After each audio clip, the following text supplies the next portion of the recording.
So I found this wood vertical sign at Target at the dollar spot for $5.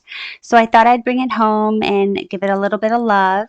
So I gently sanded the welcome off, and then I applied 2 coats of wood stain and let it dry for 12 hours. Or while it was drying, I went into Cricut Design Space and I created a template.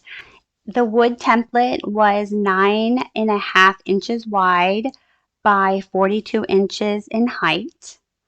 And I had moved the welcome over that and adjusted it to my liking, which I ended up doing the size as 5 and 7/17 by 40 in height. Next, I clicked on Make It. And then I selected without matte since I'm going to be using my Cricut Maker 3. And I'm using white smart vinyl, permanent vinyl for this. Next, we're going to browse material and I'm going to select smart permanent vinyl. And now we're ready to place the smart vinyl onto the Cricut Maker.